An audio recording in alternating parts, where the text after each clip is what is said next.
Hi guys, welcome back to new deck profile. Today we're going with our top 8 regionals player Karlo Siketić.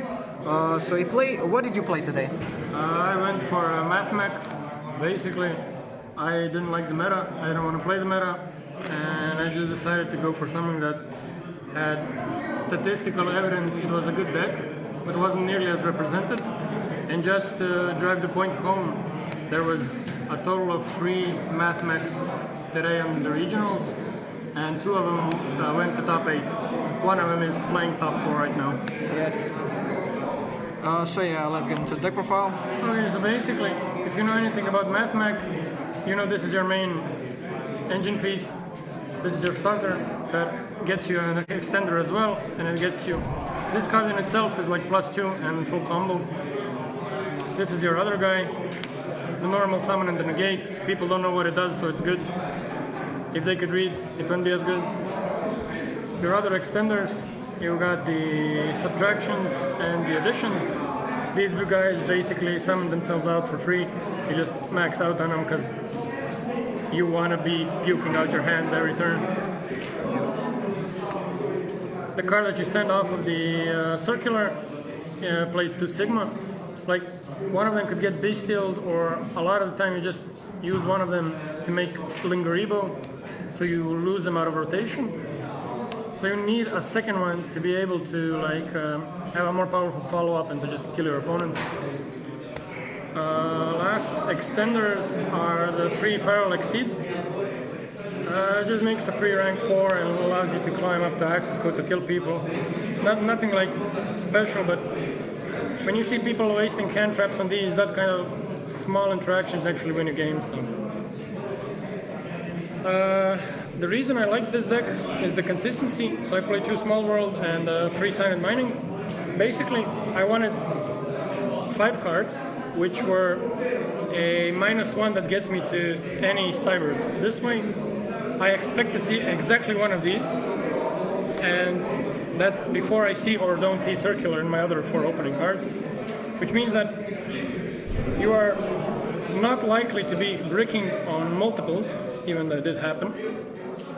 And they can get you circular, but they're actually better than just opening circular, because if you do open circular with them, you can just fetch another combo piece or an extender, or even just keep them for your follow-up.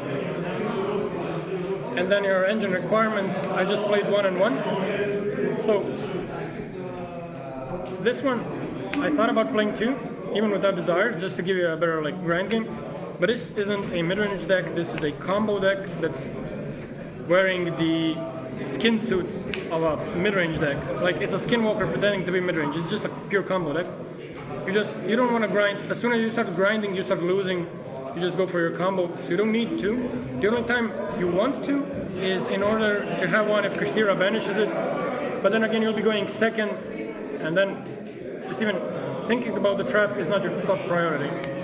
This is just the extender. You fetch it if you already have the super fuck, or if you don't have it, you can use it to go for OTKs, even though a lot of the time I just went for this anyways, just in case they had Nibiru or something, I could win on the follow-up after breaking the board.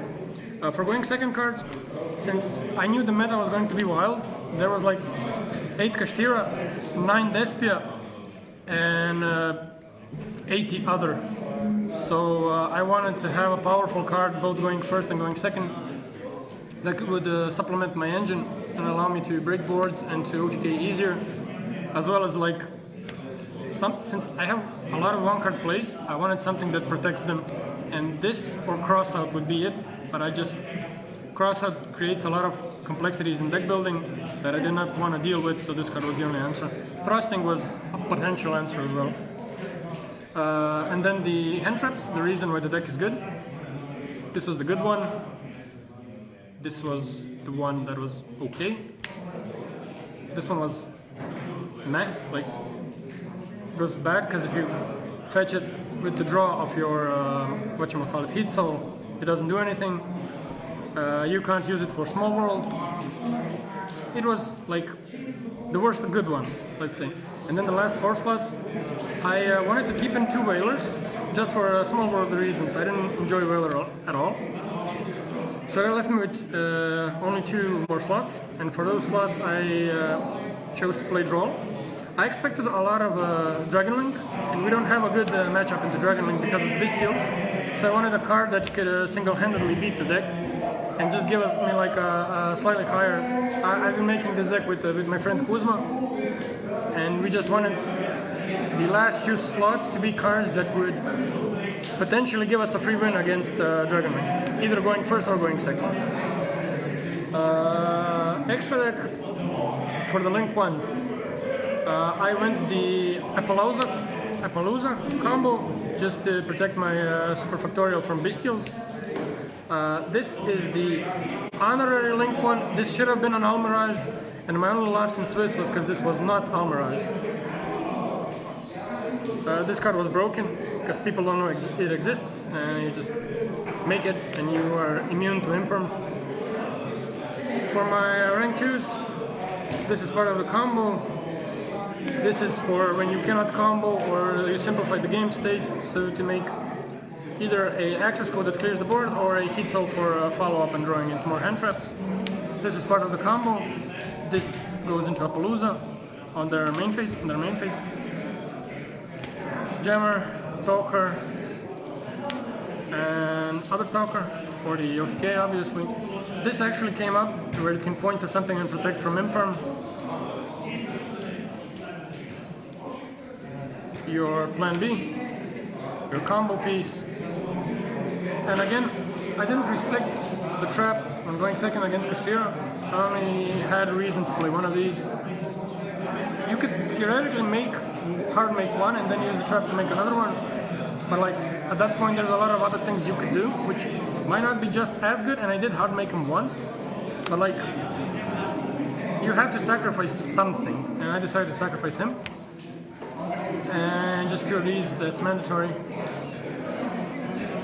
And then side deck, like, don't think about it too much. The point was I had to have free going first power cards. These were the ones I chose. Anti-spell was insane all day. How many games did you win with it? Off the top of my head, I'd say at least 3 or 4 games. Like, it being a hand trap could have been enough, but this was way more secure. This was just like basically instant winning. And your deck can like draw 2 cards during your turn, so you can dig for it a bit. So that's fun. That's nice. For other hand traps, I just played 3 Bestials for grave reliant decks such as the going first branded variant.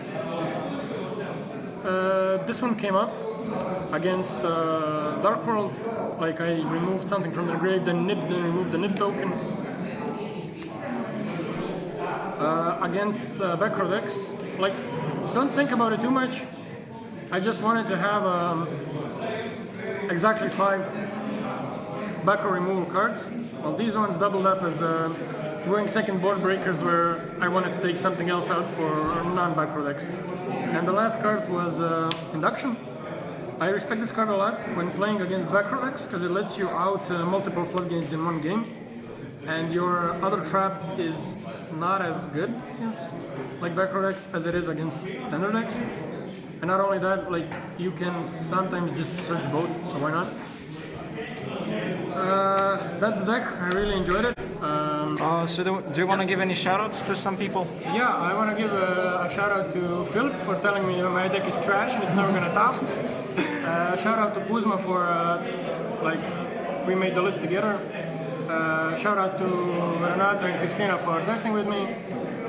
That's pretty much it. And I just want to say, like, except for breaking, since I didn't play Almirage, or for getting a shifter, like the deck was amazing. And I picked it up because basically, like Dueling Book states it has like a 63% win rate or something like that. Yeah. And just Circular as a card has a 65% win rate, which means it's one of the most impactful single cards you can open. And knowing these regionals would be like extremely wild, I just wanted a deck that had a power card I can build around, and then just a lot of going second cards that I can also abuse going first. So basically hand traps. or talents in order to have a good footing against everything I played against. Had this been a larger event, I would have probably either played a different deck or prepared differently for more rounds of Kastira. I did play Kastira, but yeah, that's pretty much it. So yeah, guys. So this Don't was. forget, support your local scene, support your local content creators, and enjoy the game. Yeah. So there's the playmat. He won. It's pretty. No, this is just a playmat my buddy owed me. Oh. I didn't get my top cut. So yeah, and I'm gonna show you guys the deck profile on my branded SP list because I also got top 8 at this regional. So yeah. So see you later, That's your guys. first stop, right? Yes, that's my first stop. Congratulations. Yeah. So alright, guys. This was a deck profile. I hope you guys enjoyed it, and I'll see you guys in the next one. Peace. Bye.